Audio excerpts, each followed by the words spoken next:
Hello, my dear friends. Welcome to my YouTube channel. Today we are going to study AI, and I know that you are very much panicked because your board exam has been came. And guys, परेशान होने की इसमें कोई भी बात नहीं है because AI का जो एग्ज़ाम है आपका वो बहुत ज़्यादा ही इजी होता है। मैं आपको बता दूं कि मैंने सिर्फ AI के एग्ज़ाम से 2 दिन पहले पढ़ाई की थी और मैंने अपने बोर्ड एग्ज़ाम में AI के 98 नंबर लाए हुए हैं 100 में। गाइस ये AI के जो पेपर होते हैं इनमें आपके 100 मार्क्स जो होते हैं वो 100 मार्क्स के पेपर नहीं होते हैं।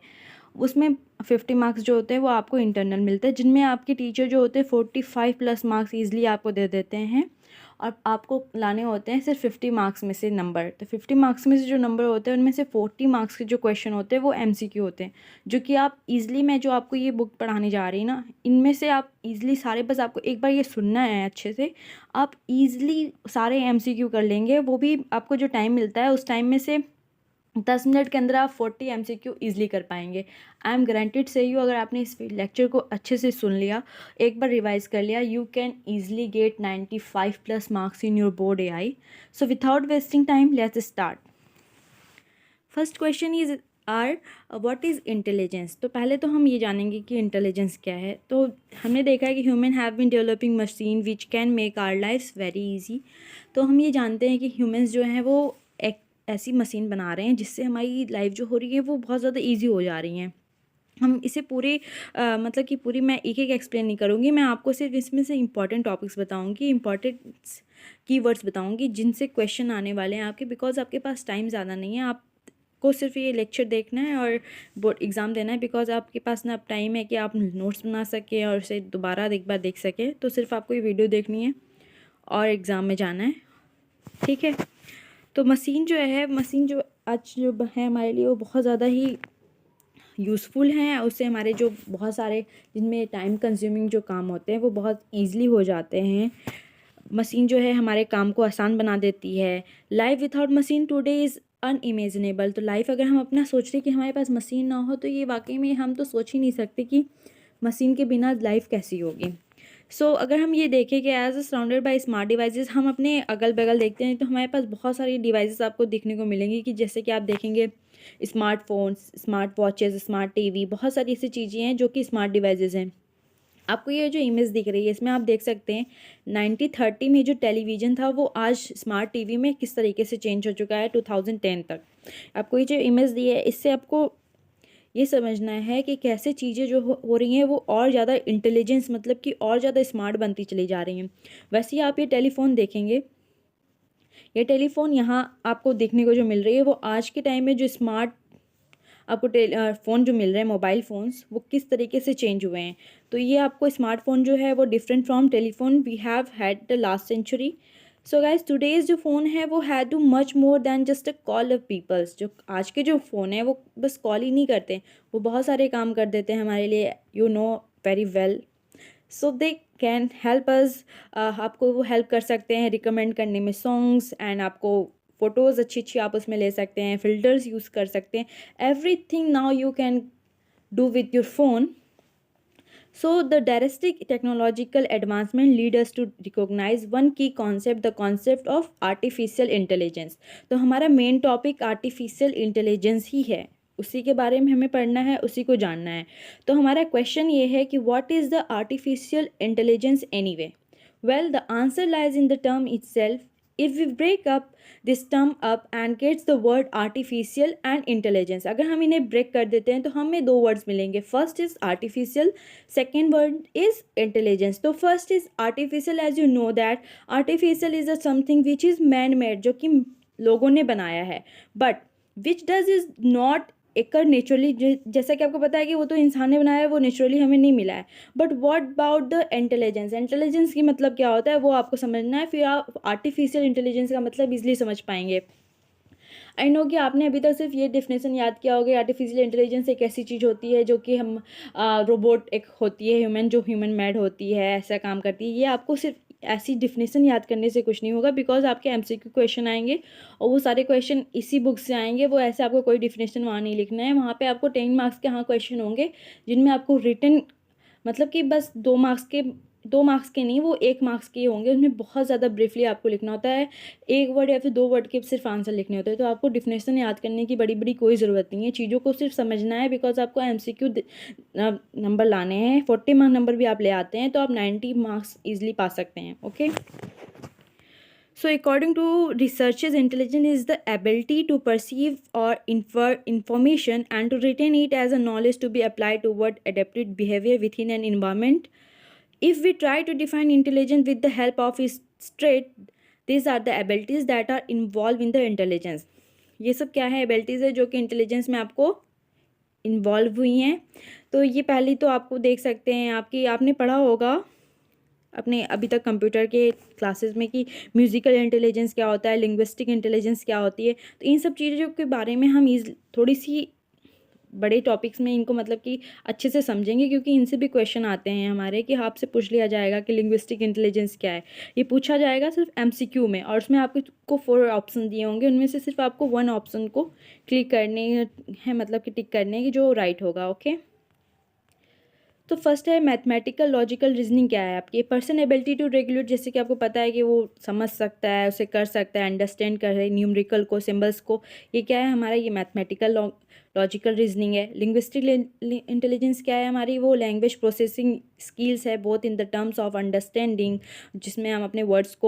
लिंग्विस्टिक इंटेलिजेंस के बारे में आप जान लिए, जैसे कि लिंग्विस्टिक इंटेलिजेंस जो है वो आपका प्रोसेस है, skills both in the terms of understanding, writing को समझना, लैंग्वेज को समझना। ओके, तो फिर अब आप देखेंगे विजुअल इंटेलिजेंस क्या है। विजुअल इंटेलिजेंस जो है, it is defined as the ability to perceive the visual words and the relationship of one object to other. फिर है हमारा काइनेस्टिक इंटेलिजेंस। ये एक एबिलिटी होती है to the that is related to how a person uses his limbs in a skilled manner. Okay, and musical intelligence, जैसे कि आपको वो वर्ड से समझ में आ रहा है, ये क्या ऐसी इंटेलिजेंस होती है, is about a person's ability to recognise and create, sound को क्रिएट करना, रिकॉग्नाइज करना, साउंड पैटर्न को समझना। ओके, ये है गाइज। ये आपका एक क्वेश्चन है जो कि आपके प्रीवियस ईयर में आ चुका है। ये क्वेश्चन आपके 2 मार्क्स के क्वेश्चन है, जिसमें आपको डिफरेंस बताना होता है, what is the difference between the intrapersonal intelligence and interpersonal intelligence. तो आपको इस चीज़ को अच्छे से सुनना है, क्योंकि ये क्वेश्चन जो है वो आपका आ चुका है, एंड आई थिंक शायद ये इस भी बार आ जाए आपका क्वेश्चन। सो इंट्रापर्सनल इंटेलिजेंस वो इंटेलिजेंस होती है, describes how high the level of self awareness someone has is, starting from realising weakness, अपने वीकनेस को समझना, स्ट्रेंथ को समझना, टू हीज ऑन फीलिंग्स की बात की जा रही है। और अगर आपकी बात की जाए इंटरपर्सनल इंटेलिजेंस की, तो यहाँ पे interpersonal intelligence is the ability to communicate with others, okay, by understanding others feeling, others की फीलिंग्स को समझना। ये है आपका इंटरपर्सनल इंटेलिजेंस और इंट्रापर्सनल इंटेलिजेंस। तो इन दोनों के बीच में आपको बिल्कुल भी मतलब कि एक बार भी नहीं सोचना है कि मुझे क्या करना है, बस आपको तुरंत इसके बारे में अच्छे से डिस्क्राइब कर देना है। बहुत ही छोटा आपको डिस्क्राइब करना है, क्योंकि आपका ये 1 मार्क्स के या 2 मार्क्स के क्वेश्चन में ही होगा, ज़्यादा आपको इसके बारे में नहीं लिखना है। ओके, फिर अब हम देखेंगे, but even through one is more skill in intelligence than the others, it should be noted that in fact all human have all of 9 of this intelligence only at the different levels. One might be expert at painting, कोई इंसान किसी चीज़ में ज़्यादा expert हो सकता है, painting में हो सकता है, will the others might be an expert in mathematical में, कैलकुलेशन में कोई ज़्यादा एक्सपर्ट हो सकता है, वन इज़ अ म्यूजिशियन हो सकता है, the other is a expert as a dancer. तो सब चीज़ें एक इंसान के अंदर सब चीज़ें नहीं पाई जा सकती, कोई इंसान के अंदर अलग अलग चीज़ें होती हैं, अलग अलग एबिलिटी होती है, जिससे वो खास बनते हैं। Okay, in the other words we may define intelligence, हम इंटेलिजेंस को ऐसे भी डिस्क्राइब कर सकते हैं, ability to interact with the real world, to perceive, understand and act, reasoning and planning, learning and adaptations. For example, if someone starts talking to us, कोई आपसे बात करता है, we know how to keep the conversation going, हमें पता होता है कि कैसे बातों को आगे तक करते रहना है। We can understand what people mean, हम समझ सकते हैं व्हाट पीपल जो है उसका मतलब वो क्या हमसे बातें कर रहा है, हमें क्या रिप्लाई करना है सेम वे में। वैन वी आर हंग्री, जब हम हंग्री होते हैं, we can come up with the various option on what to eat depending upon the food we have. ये डिपेंड करता है कि अगर आपको भूख लगता है तो आप कौन सा खाना खाते हैं, या वो उसके ऊपर डिपेंड करेगा जो कि आपके घर में कैसा खाना है, क्या चीज़ हैं. Okay, when we read something we are able to understand its meaning and answer anything regarding it. Will understanding the term intelligence को समझने के लिए it must be notice that decision making comprises of a crucial part of intelligence. Let us delve deeper into it. तो ये क्या है कि पहले इंटेलिजेंस को समझने के लिए हमें डिसीजन मेकिंग को समझना होगा. तो डिसीजन मेकिंग कैसे होगा, हमें इस चीज़ को समझना है. इसको मैं आपको बहुत ही ईजिली मतलब बता रही हूँ कि ये एक आपको इमेज के तरीके से बताया गया है. देखिए ये एक इमेज है जिसमें आपको 1 2 3 जो है वो डोर्स दिखाए गए हैं. What do you make decision, ये क्या है आपका यू आर ट्रैप्ड, आप फंस गए हैं इन 3 डोर में. All the door seem have started shrinkage and only one of them leads you out. Which door would you like to pick, आप कौन सा डोर पसंद करेंगे. तो how do you make decision, तो आप डिसीजन कैसे लेंगे. The basis of decision making depend upon the availability of information. आप डिसीजन तभी ले सकते हैं कि जितना आपके पास इंफॉर्मेशन हो वहाँ के बारे में, उस चीज़ के बारे में, तभी तो आप डिसीजन ले पाएंगे. ऐसे आप कैसे ले पाएंगे. And how we experience and understand it. For the purpose of its article, information includes our past experience, knowledge and self-awareness. We can't make good decision without information. Information के बिना हम decision नहीं ले सकते हैं, because then we have to deal with an unknown factor and face which lead us to make wild guess. तो guys आपको ये क्या करना है, ये मतलब कि एक डिसीजन मेकिंग, पहले आपको इंटेलिजेंस को समझने के लिए डिसीजन मेकिंग को समझना होगा. डिसीजन मेकिंग के लिए हमें इन्फॉर्मेशन की ज़रूरत बहुत ज़्यादा होती है. इन्फॉर्मेशन अगर आपके पास नहीं होगा तो आप कोई डिसीजन को अच्छे से नहीं ले सकते. तो अब ये देखेंगे आप, ये आपका चॉइस होगा कि आपको 3 डोर में से कौन से डोर्स चूज़ करने हैं. तो सिनेरियो 1 में आप देखेंगे you have a lock inside a room with 3 doors. आप 3 डोर्स के बीच में लॉक हो गए हैं. To move out to the lock room and you need to find a safe door. आपको सेफ डोर पाना है जिसमें से आप to get away from it, जिससे आप बाहर आ सकें. Behind the first door is a lake with a deadly shark. वहाँ पे आपको डेडली शार्क मिलेगा. सेकंड डोर पे मेड जो एक पागल इंसान है, psychopath, ready to kill with a weapon. And third door जो है आपका, वहाँ पे हैज़ अ लायन है जहाँ जो कि has not eaten since the last 2 months. आपके पास ये जो 3 डोर्स हैं जिनमें से आपको बाहर निकलना है, उनके पास वहाँ पे आपको 3 चीज़ें भी उसके साथ हैं. पहला तो है वहाँ पे आपको शार्क मिल जाएगी. दूसरे में जो है पागल इंसान है वहाँ पे. तीसरे में एक लायन है जो कि 2 महीने से नहीं खाया है.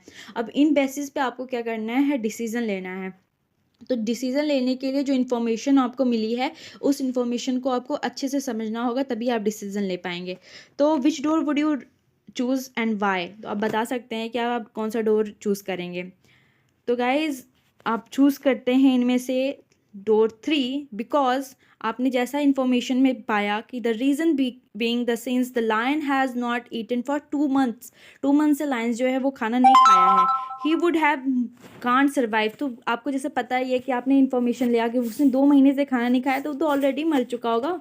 तो आप इजली वहाँ से आ सकते हैं, इसमें डरने की कोई बात नहीं है.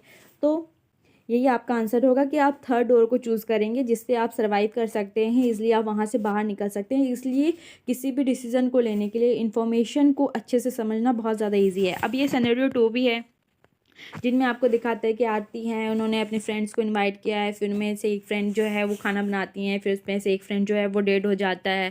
फिर उसके बारे में पता करना होता है लोगों को. तो ये चीज़ें आप पढ़ेंगे, पढ़कर आप मतलब कि अपने से खुद इसका आंसर दे सकते हैं. ठीक है, हम आगे की चीज़ों को देखते हैं बिकॉज इतना हमारे पास टाइम नहीं है कि हम एक एक चीज़ों को समझें. आपको मैंने एक चीज़ बता दी कि कैसे आपको डिसीजन लेना है. डिसीजन लेने से पहले आपको चीज़ को, जो आपको इन्फॉर्मेशन दी गई है, उसे बहुत ही अच्छे तरीके से समझना है, फिर जाकर डिसीजन लेना है. इसमें भी ऐसा ही है, बहुत ज़्यादा ये ईजी है, इसको भी आप कर सकते हैं. मैं आपको दिखा सकती हूँ, आप इसका स्क्रीनशॉट ले लें. ये सिनेरियो 2 है आपका और इसमें आपको ये इमेज दी गई है. फिर आपको इसका आंसर बताना है. ओके, आप कमेंट में इसका आंसर बता सकते हैं. अब हम देखेंगे व्हाट इज़ आर्टिफिशियल इंटेलिजेंस. जैसा कि आपने इंटेलिजेंस के बारे में अभी देखा, इंटेलिजेंस क्या है, और इंटेलिजेंस के लिए सबसे ज़्यादा इंपॉर्टेंट है हमें डिसीजन मेकिंग को समझना. डिसीजन मेकिंग के लिए हमें ज़्यादा इंपॉर्टेंट है इन्फॉर्मेशन जो मिली है हमें उसे ईजिली समझना. तो अब हम अपने नेक्स्ट लेक्चर में देखेंगे what is the artificial intelligence. Okay guys, bye. Thank you for watching.